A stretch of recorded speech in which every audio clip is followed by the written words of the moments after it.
There's a thing about money that nobody tells you until you're already deep in it. Wealth doesn't move in a straight line.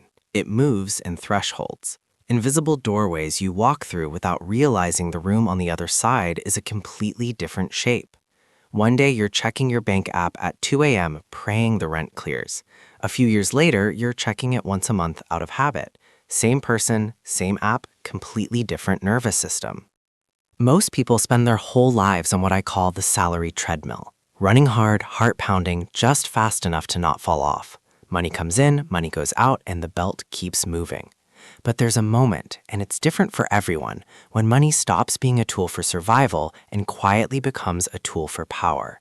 That's the shift this whole video is about. Today, we're walking through 5 levels of savings, from $0 to $10 million.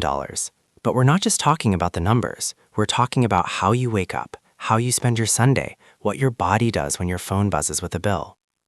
Because the scary truth, and I'm not going to sugarcoat this, inflation is eating savings alive, and the old rules are breaking, is that the person you become at each level is shaped less by the money itself and more by what the money lets you stop doing. Let's start at the bottom. Level 1, $0 to $10,000. This is where almost everyone starts, and let's be honest, it's where a lot of people stay. Not because they're lazy, because the system is designed to keep you here. At this level, you are, and I want you to feel this phrase, one emergency away from disaster. A check engine light, a chipped tooth, a week of reduced hours at work. That's all it takes to undo 6 months of careful budgeting. I want to describe something specific. It's 3:14 a.m. You're not awake because of noise. You're awake because your brain is doing math. Rent minus paycheck, minus gas, minus that thing your kid needs for school. You run the numbers twice. They don't work. You run them a third time hoping they will. That's not a budgeting problem. That's a shield problem.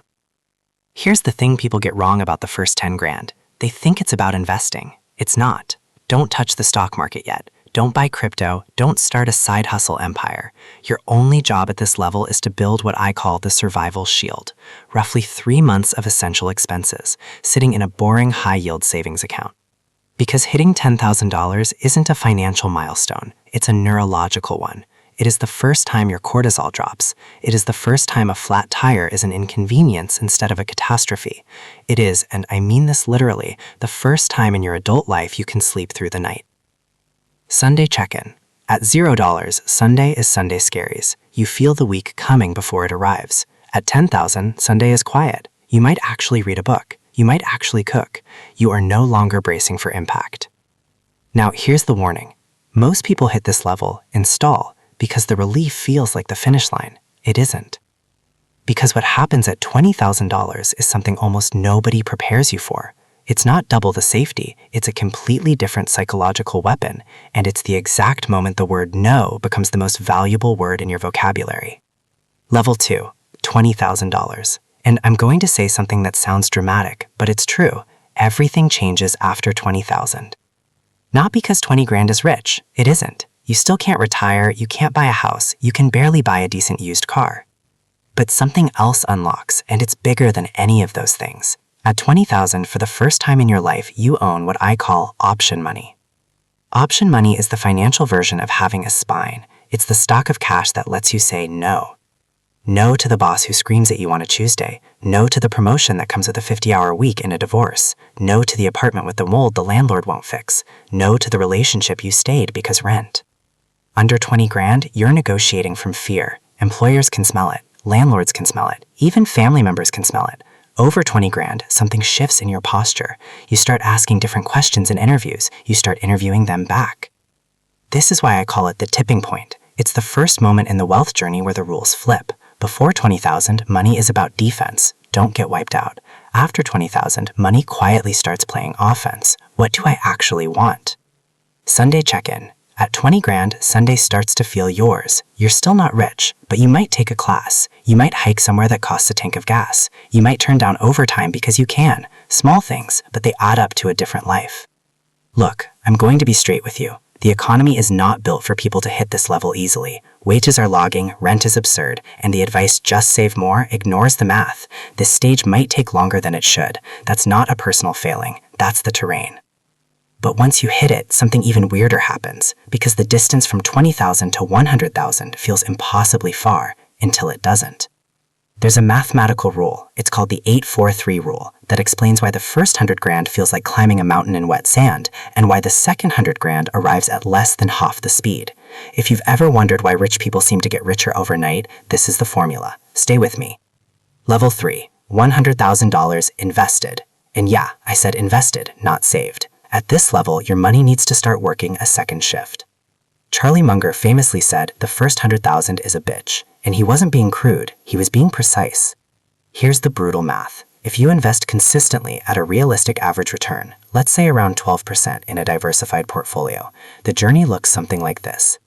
The first 100,000, about 8 years. The next 100,000, going from 100K to 200K, about 4 years. And the third 100K, 200K to 300K, about 3 years. That's the 843 rule. Same contributions, same effort. Cut roughly in half, cut again. This is the snowball effect, and it is the single most important concept in personal finance. Because for the first 8 years, you are pushing, you are the engine. Every dollar in that account is a dollar you earned and didn't spend. It feels slow because it is slow. Then, somewhere around year 6 or 7, something strange happens. Your returns start contributing as much as your paychecks, then more, then a lot more. The snowball takes over. You become a passenger, not the engine. Sunday check-in. At 100 grand, Sunday isn't about surviving the week or even planning it. It's about designing it. You wake up without an alarm some weekends. You start thinking about things like health and hobbies, not because you're rich, but because your nervous system finally has bandwidth for them. Now, a defensive note. Markets don't go up in straight lines. The 843 rule is a long-term average. You will watch your portfolio drop 20%, 30%, maybe 40% at some point. You'll feel sick. You'll want to sell. Don't. The people who hit $1 million are not the people who picked the best stocks. They're the people who didn't panic sell in March of the bad year. Because once the snowball is rolling, the hardest part is staying out of its way. And that brings us to the single most magical moment in any financial life. It has a name, the crossover point. And when you reach it, something happens that flips the entire concept of working for a living on its head. In fact, it's the moment a lot of quiet millionaires stop telling anyone they have money at all. We're going to talk about why. Level 4, $500,000 to $1 million. And now we meet the most beautiful number in personal finance. The crossover point is the exact moment where the money your investments make in a year is more than the money you make from your job. On paper, you are now earning more while you sleep than while you work. Let that sink in. For decades, every adult you knew told you, work hard, get paid, that's how this works. And then one random Tuesday, you check a statement and the market has quietly paid you more than your boss did. The hierarchy flips permanently. But here's where it gets interesting, and this is where most finance videos lie to you. At this level, people don't start flashing wealth, they start hiding it. This is a movement called stealth wealth.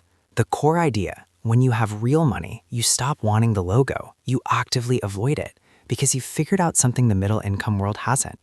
Every logo you wear is a tax. You pay it in 3 ways. 1, the inflated price itself. 2, the people who now treat you differently and not in the way you want. 3, the part of your identity that now depends on other people noticing. The quiet millionaire figures out that a plain t-shirt, a paid-off Toyota, and a zip code nobody Googles is not a lifestyle of deprivation. It is a lifestyle of armor. Nobody asks the guy in the beat-up pickup for a loan. Nobody pitches him on their NFT project. He's invisible, and invisible is free. Sunday check-in. At $500,000, Sundays start to look eerily similar to Sundays at $100,000, on purpose. The coffee is still drip coffee, the walk is still around the same park, but there's a difference underneath it. You're not doing those things because you have to. You're doing them because they're enough. That's a shift no purchase can replicate. And I'll be real with you, most people never hit this level, not because they couldn't, but because they spent every raise. If you want the crossover point, the ugly secret is that it has almost nothing to do with income and everything to do with the gap between what you earn and what you spend. But beyond this level, past $1 million, past 2, past 5, there's a door most people don't even know exists. It's where the rules of money stop bending and start flat out breaking. It's where people legally live on millions of dollars a year and pay almost no income tax because they figured out a loop that has a name. The name is weird. The name is buy, borrow, die. And once you understand it, you will see the economy differently forever. Level 5, 5 million to 10 million and beyond. This is what I call the dynasty level.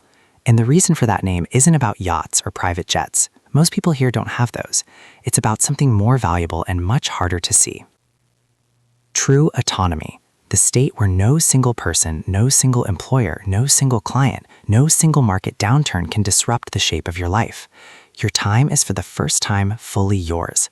You don't ask permission for a Tuesday. But here's what's wild about this level, and what almost nobody on the outside understands. At dynasty level, the ultra-wealthy don't live on their income. They don't even really live on their investment returns. They live on something else entirely. It's a legal strategy. It's how the top 0.1% fund $1 million lifestyles while paying almost nothing in income tax. Here's the 3-step version, as simple as I can make it. Step 1, buy. You buy appreciating assets, stocks, real estate, businesses. You don't sell them, because the moment you sell, the government taxes the gain, so you hold. Step 2, borrow. When you need money to actually live, a house, a trip, a new venture, you don't sell your assets. You go to a bank, pledge the assets as collateral, and borrow against them at low interest rates. And here's the magic. Loans are not income. You don't pay income tax on borrowed money. Your assets keep growing, you spend the loan. Step 3, die. This sounds dark, but it's the keystone. When the wealthy pass on, their heirs often inherit those assets at a stepped-up cost basis. Translation, decades of capital gains in many cases get wiped off the tax books. The loans get settled from the estate, the dynasty continues. Now, is this fair? That's a whole different video. I'm not defending the system, I'm describing it, because understanding how the top of the pyramid actually works is not cynical, it's armor. It tells you why work harder at your job will never by itself get you to level 5. The game at the top is not played on a W2.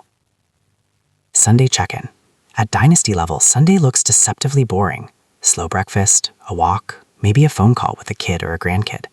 The difference isn't in the Sunday, it's in the Monday, because Monday looks exactly the same. There is no alarm clock, there is no commute, there is no Sunday dread. The week has become one long self-directed sentence. And that, more than money, more than assets, more than any logo you could ever buy, is what wealth was always supposed to buy. So let's zoom out. At 10,000, you stop flinching at bills. At 20,000, you stop saying yes to things you hate.